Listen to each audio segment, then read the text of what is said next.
So the previous lecture we saw what is crystal field splitting energy, और हमने ये भी देख लिया उसमें कि क्रिस्टल फील्ड स्प्लिटिंग एनर्जी कैसे होता है, उसका कैलकुलेशंस भी कैसे होते हैं, और ये थियरी कब काम आती है majorly for D4 to D7 configuration.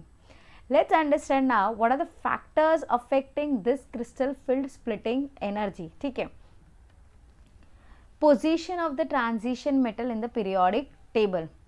Now as we go down the group, ठीक है, जैसे जैसे हम नीचे जा रहे हैं, समझो मैंने ले लिया आयन, उसके नीचे रुद्रानियम एंड उसके नीचे osmium. So as we go down, the magnitude of splitting also increases. It is about 50% higher for the second transition series, and whereas the third transition series is about 25% higher than second. मतलब क्या हुआ, अगर इसका splitting energy have some value, some जो है हम value इसकी 50, तो इसकी वैल्यू क्या हो जाएगी, इससे 50% ज़्यादा हो जाएगी. ठीक है, इससे 50% ज़्यादा हो जाएगी, मतलब ये हो जाएगा 75, और इसकी स्प्लिटिंग क्या हो जाएगी, इससे भी 25% ज़्यादा. सो 25% ऑफ 75, उतना परसेंटेज उससे ज़्यादा हो जाएगा. So as we go down, दो परसेंटेज वाइज डिक्रीज हो रहा है. ठीक है, यहाँ से यहाँ 50% इंक्रीज हो रहा है, और यहाँ से यहाँ 25% इंक्रीज हो रहा है.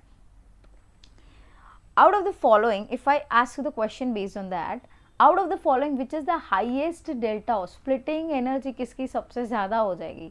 So the answer will be iridium, because जैसे जैसे हमने देखा नीचे जा रहा है crystal field splitting बढ़ जाता है. So this is how the question could be asked.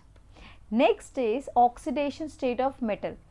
जिसका जितना ज़्यादा oxidation state, उसका उतना splitting ज़्यादा हो जाएगा. वो क्यों?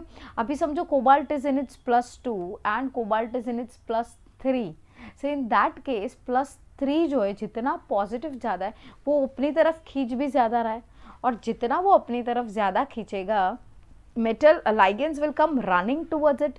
जितना वो भाग भाग के आ जाएगा, स्प्लिटिंग क्या हो जाएगा, उतना ही बढ़ जाएगा. सो CFSE increases with the increase in oxidation state of the metal. Next is number of ligand.